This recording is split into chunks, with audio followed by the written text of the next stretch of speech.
Olha, geralmente eu começo esses vídeos falando alguma putariazinha, mas putaria é o que o Jay Christopher fez comigo nesse livro. Olá pessoas, eu sou Iago Costa, esse é o Conversas Paralelas e hoje finalmente chegou o dia da gente conversar sobre Dark Dawn do Jay Christopher, o último livro das Crônicas da Quase Noite, ou como eu prefiro chamar, The Nevernight Chronicles.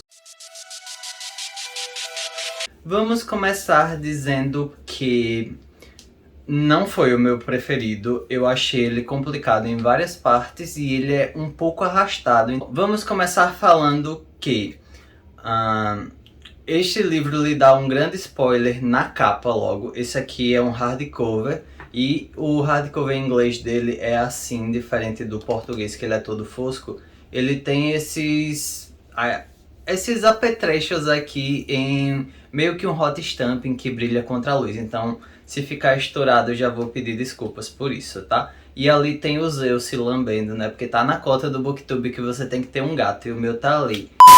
Primeiro nós temos que conversar uma coisa. Acabou uma das maiores vergonhas que eu tinha nesse canal. Nós temos duas em conjuntos. A primeira é ler The Kiss of Deception, que eu nunca li, ainda não tenho vontade. Comecei, mas me deu preguiça, abandonei pra lá. E a segunda é que eu não tinha lido Dark Dawn e eu fui uma das poucas pessoas que recebeu ele no lançamento gringo, porque teve diferença de 1 ano de publicação entre o lançamento gringo e o lançamento aqui, né? Então, né, vários problemas aí. Se você acompanha esse canal, você sabe essa vergonha. E hoje ela acabou, né? Entre aspas.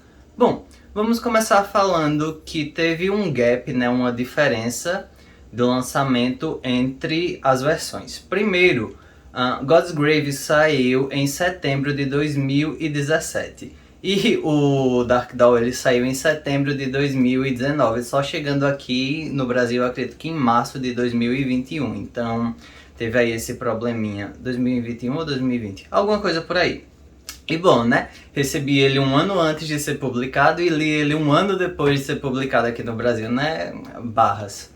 Bom, como ele é, né, a conclusão de uma saga, eu indico muito que vocês tenham lido os outros dois para assistir esse vídeo, porque eu vou dar spoiler free aqui, eu vou falar tudo o que acontece aqui, que não acontece muita coisa, embora aconteça, né, meio controverso. Bom, diferente dos outros dois livros que são Nevernight e God's Grave, o Dark Dawn ele não tem um gap temporal, então ele se passa exatamente depois dos acontecimentos de God's Grave, que é, assim, um problema pra mim. Eu entendo que teve 1 ano e meio, mais ou menos, de diferença entre a publicação de um pro outro.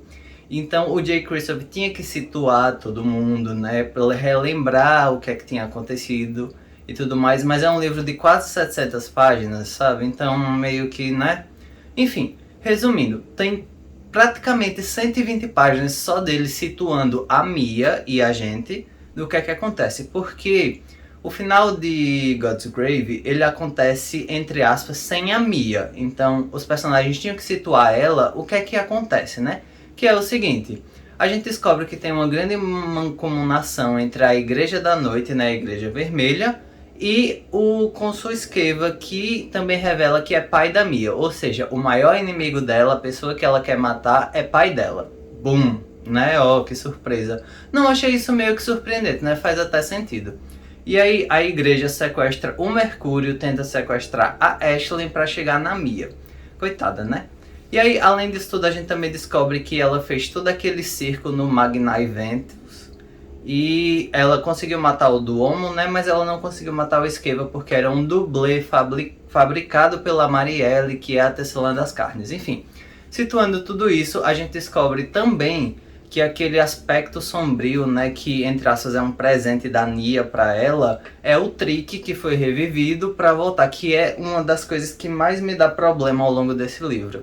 Então, seguindo isso, a gente tem todo esse problema, a igreja sequestra o Mercúrio para pegar a Mia sequestra, entre aspas, o Jonen, que é o irmão dela, que estava com o Skeva, que ele criou ele como se fosse... Ele é filho dele, tá? Mas ele criou ele como se ele fosse filho real, assim, que nasceu de outra mãe e tudo mais, toda aquela lavagem cerebral e tal.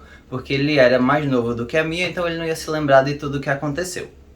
Enfim, segue o baile. O Trick conta a história pra ela, e aqui eu vou abrir um parágrafo pra gente conversar sobre isso. O Jay Kristoff faz muitas escolhas nesse livro que eu, como fã da série, gostei, mas eu não vejo muito sentido nelas. Por quê? Como é que funcionava? A história, ela acontece, como eu já falei em outros vídeos, eu vou até linkar os vídeos dos outros 2 livros aqui. A série acontece, ele vai jogando a série na nossa cara, ele vai jogando tudo, e o que é importante, entre aspas, pra gente conhecer, ele joga na história.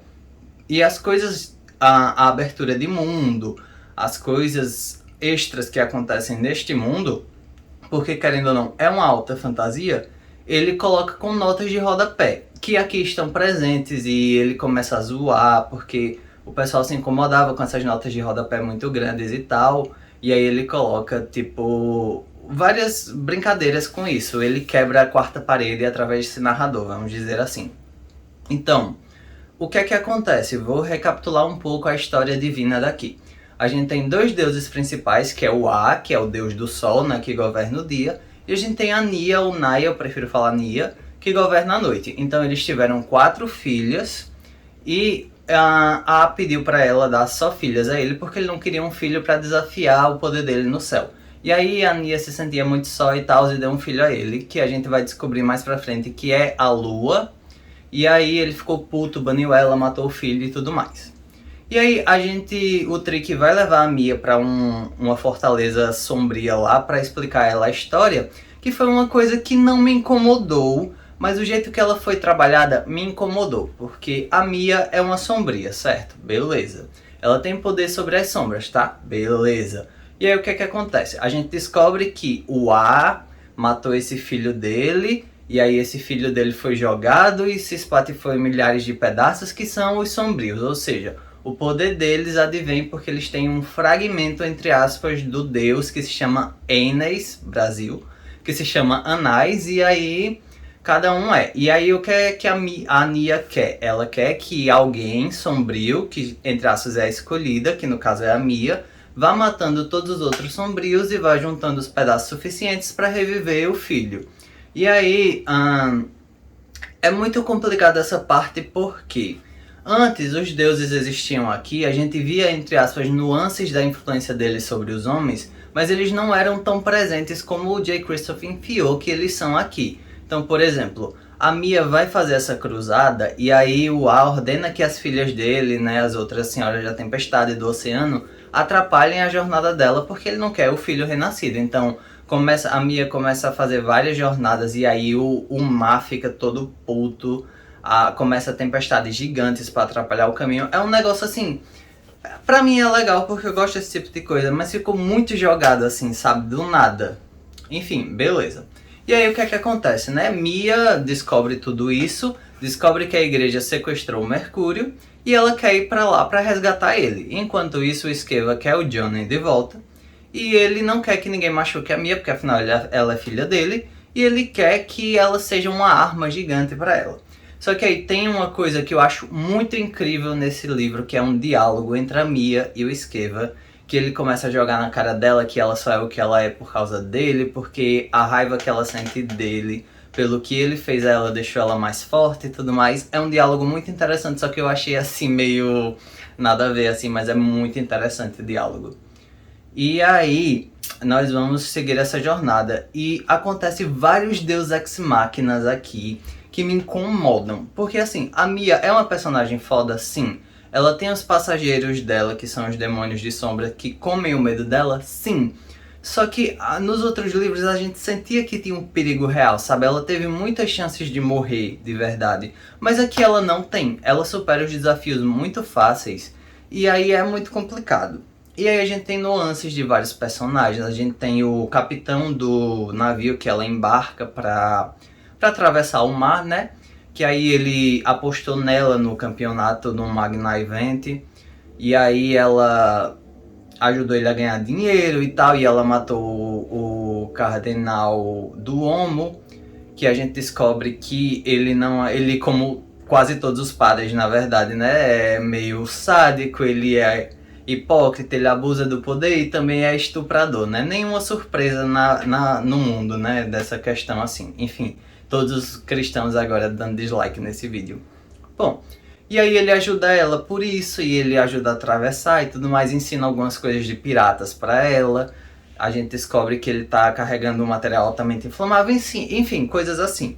E aí fica outra coisa que ele trouxe aqui. Zeus, para de se lamber. Tô gravando vídeo, fica quieto. Oxi. Bom, e aí ele fica trazendo à tona um triângulo amoroso do nada entre o Trick, a Aisling e a Mia. Do nada, porque tipo, tudo bem que é muito sacanagem você. Ela ficava com o Trick, né? E aí a Aisling mata ele e ela tá de amor platônico com a Aisling agora, então é meio muito filho da putagem você ficar com um cara que. Com a menina que matou você, tá ligado? Enfim. Mas aí a gente releva, né? Porque acontece bastante isso em fantasia. Mas assim, o jeito que ele escolheu trabalhar isso é muito estranho, porque ele fica. Ah, fica comigo, não fica com ela, você não pode ficar com ela me matou e tudo mais. Altas preguiças disso. Não, até aí tudo bem, né? Faz parte. Mas tem umas horas que enjoa, né? E eles começam a conversar e ela fala que ela é foda. Só que a Aisling, ela literalmente joga na cara dele a verdade. Que eles eram assassinos, eles foram treinados pra ser brutais. E não tem nada de errado nisso, entre aspas, sabe? Mas porra, precisava. Ela joga na cara que todo mundo ali era ruim, todo mundo tinha seus propósitos. Só a Mia que realmente, entre aspas, tinha continuado boa, porque ela não passou no último teste, né, e tal. Ah, preguiça dessas partes. Aí, beleza, né? Seguimos por terra firme. Ela vai e recruta os outros gladiadores. E a Mia, no outro livro, né? Porque ela foi obrigada a viver como escrava. Ela desenvolve uma consciência de classe, porque ela foi criada como medular, né? Que é uma pessoa foda, rica, branca, etc. Alta sociedade, né? E ela não tinha esses problemas, mas aí como ela foi obrigada a conviver com os escravos e ficar viva e tudo mais, aí ela começa a entender desigualdade social e tudo mais, então ela queria que os escravos, né, que eram os ex-gladiadores que ela liberou, tivessem uma vida melhor, que não precisasse se envolver no caminho de matança dela e tudo mais. E aí, beleza, né? Ela chega lá, briga com o senhor simpático, porque o senhor simpático chega lá e fala: ela salvou vocês, vocês ajudem ela, porque senão não vai dar tudo certo. E ela fica puta e bane ele pras sombras. É um negócio muito zoado. E aí, beleza, né? Segue todo mundo de navio e vamos embora, né? Sofrer tempestade, sofrer tudo. A Mia sozinha afunda um navio de guerra Illuminati gigante sozinha.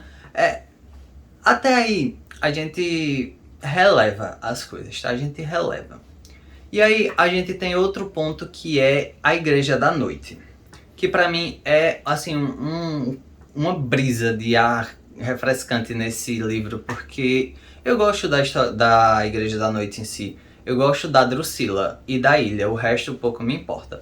E aí eles ficam, a Drusilla sequestrou o Mercúrio, e ela fica usando ele de isca pra Mia chegar lá, né? E ela chega, conversa e tal, aí fala, vai falando, aí ele vai se enfia no Ateneu. E aí ele descobre os dois primeiros livros, né? Ele descobre o Nevernight e o God's Grave. Ele descobre que ele foi o autor, né? Então tá lá tudo escrito direitinho o que ele fez, aí o povo fica falando das sacanagens que acontece no livro e tudo mais. Aí vai desenvolvendo, até que chega um ponto em que a Drusilla descobre isso, porque ninguém pensou que a Drusilla, como agora a Senhora das Lâminas, né, não ia descobrir, e aí ela começa a traçar os planos para ver o que é que vai acontecer, né, para emboscar a Mia, para pegar a Mia, para matar a Mia. Porque a Mia descobriu que quem ajudou a matar o pai de mentira dela, que era o Darius Corveri, foi a Igreja Vermelha. Então ela fica puta e quer matar todo mundo, né? Beleza. Aí a gente segue para mais um Deus Ex Machina da Mia, que ela vai atravessar e aí ela cai nas garras do Rei Pirata lá, do Barba Negra Fajuta desse mundo. E aí ele força ela a lutar lá com os caras e tal. E aí ela... Gente, não, sério, eu não sei explicar isso, porque assim, a Mia é muito foda, ela é muito inteligente. E ela descobre as regras dos piratas. E entre a principal aqui é a regra de herança, que funciona assim. Se você mata um capitão do navio, você herda tudo que ele tinha. Ponto. Beleza. Aí ela chega lá, desafia um cara avulso, porque ela tinha quebrado uns dentes dele no bar, porque ele foi pegando os peitos dela sem permissão, e ela ficou puta e tá certíssima, quebra a cara deles mesmo. E aí ele era filho do capitão do navio lá, e aí ele desafia ela pra uma luta até a morte e tal. E aí ela mata ele, assim, muito fácil. E aí ela se teletransporta via sombra pra cima do rei dos piratas e mata ele também, assim, muito fácil. E aí um pirata olha e fala pra ela e fala... o que você é? Ela fala, pronto, agora você pode me chamar de majestade. E assim Mia Coveri vira a rainha dos piratas. É bem assim que as coisas acontecem. E aí o que é que acontece? Ela despacha os amigos dela por um navio para chegar em Ashkar. E aí ela vai sozinha nesse navio com o Trick e os súditos dela, né, para atravessar. Porque a senhora da tempestade do oceano ainda estão bravas com ela, né? Então fica atrapalhando o processo.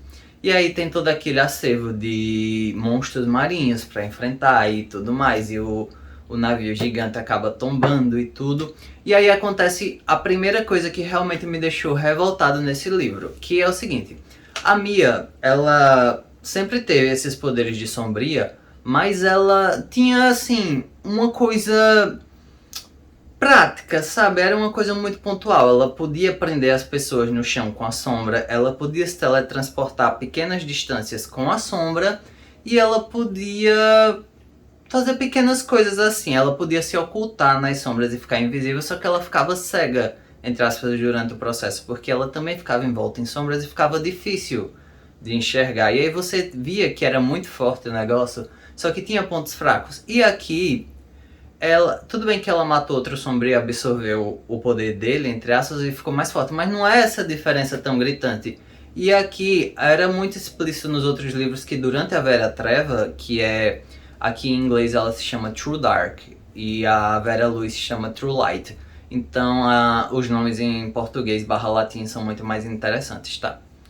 Então, tipo, durante a Vera Treva ela ficava com o poder máximo, assim, das sombras, que as sombras ficavam tangíveis e matavam e viravam armas e os caras eram 4. Mas aqui ela faz isso sem Vera Treva, o quanto ela quiser, o tempo que ela quiser. As sombras matam, as sombras faz tudo, as sombras são tipo a Alexa dela, sabe? E aí ela faz tudo com as sombras. Eu achei isso um absurdo. Não, mas aí tudo bem, né? Até aí, normal. Quem nunca? Ela descobriu que ela é praticamente uma deusa, então, né? O poder sobe assim do nada.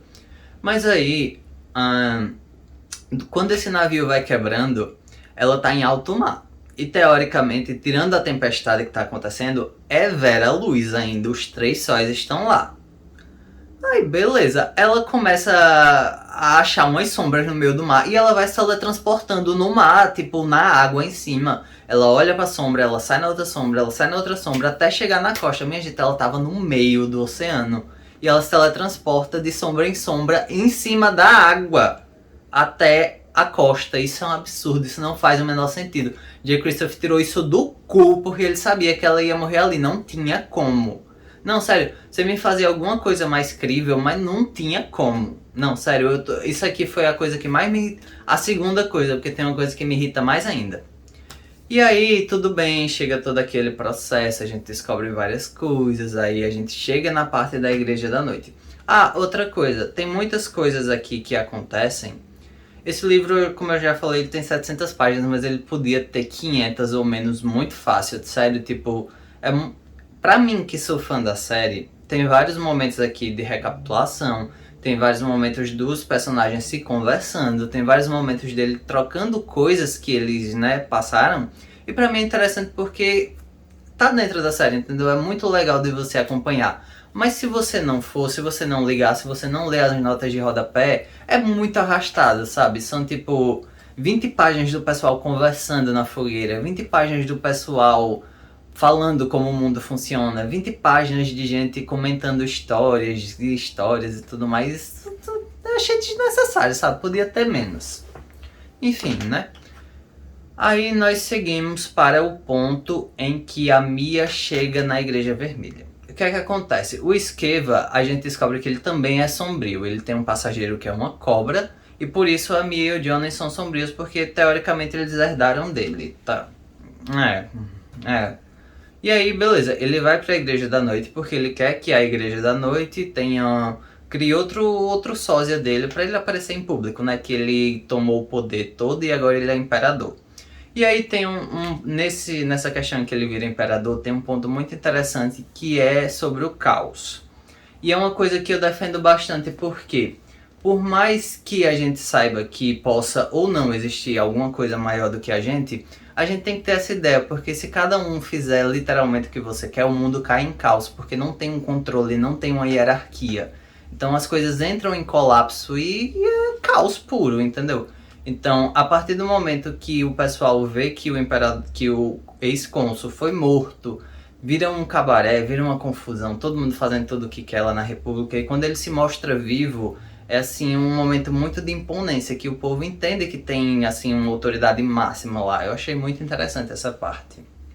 Bom, voltando, aí a Drusila, entre aspas, descobre o terceiro volume, né, das Crônicas da Quase Noite, porque a gente tem um prospecto dentro da história que Nevernight foi a infância, aí God's Grave é a vida e Dark Dawn é a morte da Mia, né? Então é isso que ela descobre, aí ela lê, prepara e conta todo mundo, aí chama os Shahidis todos, chama o Esqueva e mostra como vai ser, né? O que é que acontece e tal, que ela acha que aquilo é uma verdade absoluta. Então ela monta todo o plano pra pegar a Mia quando ela chegar e tudo mais. Só que não, né? Porque a gente descobre que ali, na verdade, era um livro forjado. Então, beleza, né? Aí chega a Mia, tem todo aquele cabaré, ela entra na igreja muito fácil, ela pega tudo, assim, muito fácil. Ela mata todo mundo, ela prende todo mundo, ela faz tudo, assim, muito rápido. Porque, novamente, não é Vera Treva ainda, mas na Igreja Vermelha, a gente entende que o poder da Nia é mais forte porque não tem sol lá dentro. Mas aí a Drusilla fala, nossa, quando ela chegar aqui ela vai ser insuperável, super foda, blá blá blá. Não faz sentido ela ter todo aquele poder sem a Vera Treva, gente. Não faz sentido pra mim ainda. Mas tudo bem, segue o baile. E aí ela rende todo mundo, ela mata todo mundo, só que aí a Mata-Aranhas e o Esqueva fogem e levam a Marielle de refém. Beleza. Mia retoma a igreja, mata a Drusilla, mata a Ilha, mata o Solis, mata o Moser. E aí a gente descobre que o Solis era só foda daquele jeito, porque ele tinha uma bainha da espada que, entre aspas, dava olhos a ele. Pensa, decepções, decepções, decepções. Beleza, né? Aí a Mia chega lá no Ateneu, que é a Biblioteca da Noite, e conversa com o bibliotecário, que é o Ailius, e ele conta a história toda, que ele foi o primeiro Senhor das Lâminas, que ele fundou a igreja, e que a igreja servia para dar poder a Nia, porque o A baniu todo mundo que conhecia e cultuava a Nia e tudo mais. E aí ele conta que, a princípio, ela não era a Nossa Senhora do Bendito Assassinato, ela era só a Mãe Negra e tudo mais. Aí foi mesclando e corrompendo tudo isso, e beleza. Aí ele fala também que ele é filho da Cleo, que foi a primeira escolhida dela, que juntou vários pedaços do Anais, né, que é a lua e tal. E aí a lua deu a feitiçaria aos homens, né, e tudo mais, todo aquele negócio. Beleza. Aí ele explica pra mim assim, você vai ser muito poderosa, você vai juntar todos os pedaços, você vai reviver a lua, mas, entretanto, todavia, porém, quando isso acontecer, você vai morrer, porque você tem que dar espaço à lua. Aí a Ashley fica puta com ele, fica puta com o Trick dizendo que eles sabiam que não quer perder a Mia e tudo mais, e blá blá blá. E aí ela fica puta e diz, Mia, você não vai fazer isso? A Mia fala, mas menina, é o meu destino, eu sou grande demais pra isso e tudo mais. Não faz o menor sentido. Beleza, segue o baile. Aí a Ashley vai lá, né, transa com a Mia e tudo mais, ela vai conversar com o Trick, vai beber um vinho, e a gente descobre que a Mata-Aranhas envenenou esse vinho porque era o vinho preferido da Mia, e a Mia ia tomar, ia morrer. Aí quem acaba bebendo antes é a Ashley, aí o Trick vai e ajuda ela e salva ela, e leva ela pro laboratório, vai procurar antídoto, e os antídotos estão todos vazios, e ela fica puta, e aí a Ashley morre, e eu também fiquei puto, que eu achei muito desnecessário, mas achei muito brilhante. E aí a Mia fica puta, ela fica triste, e aí ela vai se embora atrás da Coroa da Lua, que lembra que eu falei que a capa era um grande spoiler? Tá aqui a Mia com a Coroa da Lua na cabeça, gente. Não, isso não faz sentido. Como é que se joga isso aqui? Porque assim, a Mia, a protagonista, a Mia é foda, a gente sabe. Mas não precisava você deixar tão escancarado assim na capa, sabe? Porque a gente que leu o outro livro, a gente sabe que isso aqui é a Coroa da Lua.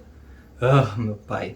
E aí a gente vê que ela tá com 1 milhão de passageiros aqui, então a gente sabe que ela já tá fodona assim na vida, mas enfim. Aí ela vai, ela briga com a Cleo lá na Coroa da Lua, porque ela tem que matar ela para absorver todos a sombra, né, e tal, os pedaços que a Cleo absorveu durante o caminho, pra ser fodona, né, na vida, porque tem uma parte do Anais que é raiva pura, que flui embaixo de God's Grave. E aí o Trick fala pra ela, essa parte você não absorve, que aí é só ruindade. E aí o Esqueva vai lá e absorve, e aí ele fica mal, e ele fica puto, ele fica mal mesmo, assim, mal de ruim. E aí fica fazendo lá uns caras da quatro, blá blá blá blá. E aí a Mia vai e absorve de um jeito mais ridículo. Essa é a segunda coisa que me irritou mais nesse livro. Porque, assim, a Cleo, ela tem... Chutei vocês. Ela tem milhões de anos, assim. E aí ela é, teoricamente, a sombria mais forte porque ela absorveu várias partes do Anais e, eventualmente, ela chama outros passageiros, né, outros sombrios, engole ele e consegue se manter jovem e viva eternamente. Não faz o menor sentido, porque para um passageiro sobreviver ele tem que estar atrelado a um sombrio, mas tudo bem. O J. Christopher esqueceu que ele escrevia, a gente esquece que ele esqueceu porque ele é o autor. E aí elas lutam e a Cleo é super mais foda do que ela, é super mais forte do que ela, é super mais poderosa do que ela. E aí o que é que ela faz? Ela joga uma espada pra cima, abre um buraco na caverna e entra sol lá. E aí a Cleo começa a derreter pelo sol. Gente, não faz o menor sentido. Porque a Mia também é sombria, ela andava nos sóis, enfraquecia ela, enfraquecia. Mas a Cleo é muito mais antiga, muito mais poderosa que ela, não faz o menor sentido ela ser afetada pelo sol.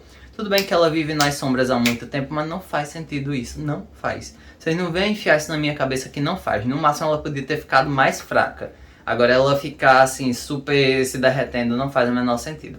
Mas aí Mia mata ela, absorve o poder, vai pra festa que o Esqueva tá dando, que ele capturou todo mundo, e começa a brigar com ele. Deixa eu dar um critério aqui. O Jonen, que é o irmão da Mia, que também é um sombrio e é insuportável, podia ter acabado com isso muito antes, porque durante a invasão da Igreja da Noite, ele tem um mini embate com o pai dele, e aí o passageiro do pai dele vai e mata a Eclipse, que estava com ele, que era uma das passageiras da Mia, e ele não faz nada, e ele podia ter evitado. Filho da puta, Mirim.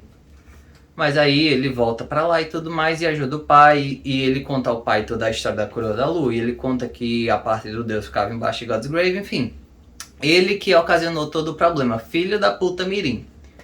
Beleza. Aí, né, a Mia chega lá toda fodona na festa e vai brigar com ele. Gente, não, isso aqui é a minha terceira decepção desse livro.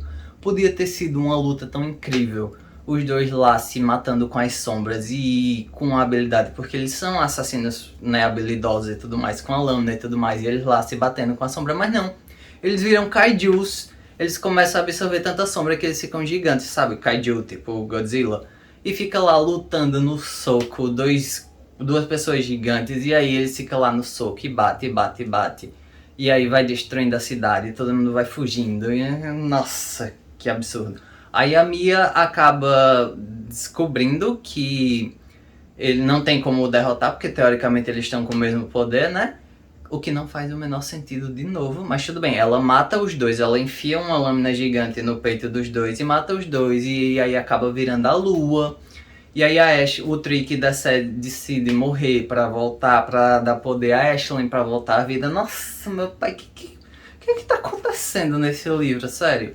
Aí ele decide morrer e voltar. Gente, eu tô suando muito porque eu estou no Nordeste e vocês não sabem o calor do caralho que tá aqui.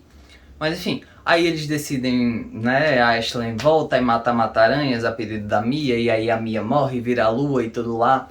Aí a lua volta, agradece a Mia, aí revive a Mia pra ficar com a Ashley lá na casinha no meio do mato das duas, paz, arco-íris e unicórnio. Aí o Mercúrio vira o Senhor das Lâminas. E o Jonen vira um cantador de sangue, né? Porque como o Anais a Lua retornou, aí ele cega os dois olhos do ar, ele tira a Mia da prisão, ele tira a Nia da prisão, aí volta a ter dia e noite, e aí Nevernight não existe mais, né? Porque não tem mais quase noite, agora é dia, noite e a lua tá lá. E aí a Marielle, com a volta da magia, fica mais forte, ela vira uma pessoa bonita, ela não tem mais consequências. Gente, não faz o menor sentido! Meu Deus. Não faz o menor sentido. Não, eu fiquei muito irritado. Assim, podia ser uma coisa muito apoteótica e de certa forma foi, mas não foi bom isso aqui, gente. Não tem como. É muito Deus Ex Machina. Eu acho que ele perdeu muito a mão nesse livro. Não tinha precisando de tudo isso. Podia ter feito tudo com calma, podia ter feito tudo de boa, mas não. Ele preferiu entregar várias coisas fáceis pra gente ter que engolir, né? Porque afinal ele é o autor, ele escreve o que quer e a gente engole. Eu não gostei. Ele enrola muita coisa onde não podia enrolar. Ele coloca finais muito preguiçosos e a gente não se preocupa com a Mia porque ela não vai morrer. Ela supera cada situação difícil de um jeito muito mais fácil do que a outra situação que ela se envolve. Então, a gente não vai ter medo por uma protagonista que não podia morrer. E a graça pra mim é que nos outros dois livros, por mais que ela fosse inteligente, por mais que ela fosse foda, ela realmente estava numa situação que ela tinha perigo real de morrer. E a gente tinha como ver isso porque o Jay Kristoff nos outros livros, ele era muito, assim, impiedoso com os personagens. Ele matava, ele fazia o que fosse, mas aqui esse autor simplesmente sumiu. Eu dei 4 estrelas para God's Grave, porque mesmo com todos esses problemas, quando ele se propõe a ser bom, ele é um livro bom para quem é fã da saga. Para mim, como leitor em geral, ele me irritou bastante, considerando os outros dois. Não anula a saga, para mim, é uma das minhas séries de fantasia adulta, né? Embora ela seja meio YA, mas a proposta é que ela seja adulta. De uma forma muito boa, é uma história incrível, cada um dos 3 livros. Esse aqui não foi tão bom, mas ele não anula os outros dois, ele só piora um pouco as coisas, mas é muito bom, foi muito bom. Ler ele no original, ler ele em inglês, assim, não indico de certa forma se você tiver um inglês básico ou intermediário, porque ele é muito norma culta, ele tem palavras muito difíceis, ele tem frases muito rebuscadas, assim, num inglês realmente muito arrojado. Então eu indico que ou intermediário alto ou avançado para você ler ele, tá? Não tô sendo pedante, é porque se você pegar os livros dessa série em português, eles têm também uma norma culta, eles têm palavras realmente muito rebuscadas do nosso vocabulário, e aqui no inglês é da mesma forma, ele tem uma linguagem mais formal em várias questões.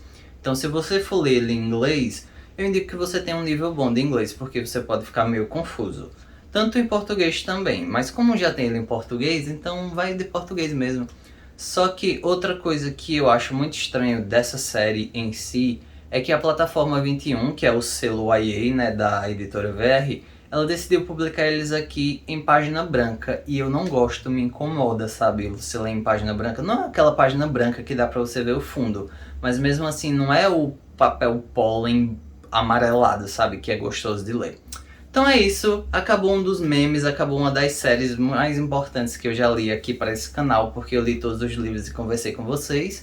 E assim, o saldo, ele foi negativo nesse livro, mas ele continua muito positivo para mim. Mia Corveri é uma das personagens mais incríveis que eu já li numa fantasia, e eu já li muitas fantasias. E é isso, nos vemos no próximo vídeo, que vai sair aí algum dia, né, em geral. E finalizando God's Grave, eu li o 15º livro desse ano. Achei que tinha sido menos, vou ser sincero. Não é a meta que eu estipulei pra mim, não sei se eu vou ler mais algum, mas se a gente levar em consideração que o brasileiro médio lê 3 livros por dia, você ler 15 livros pra mim é uma vitória, sabe? E todos os livros que eu li, eles tinham mais de 400 páginas, então foi muita leitura. Mas enfim, eu fico nessa, me segue aí, vai lá, eu tô postando vários biscoitos mesmo sem ser padrão nas redes sociais, e aí tô conversando, tô falando sobre filmes, etc. E aí nós nos vemos no próximo vídeo, que esse aqui foi uma bagunça e ele tá enorme, né? Eu sei, beijo, falou! Ei, se apresenta aqui pro povo, chega, Zeus, olha pra cá.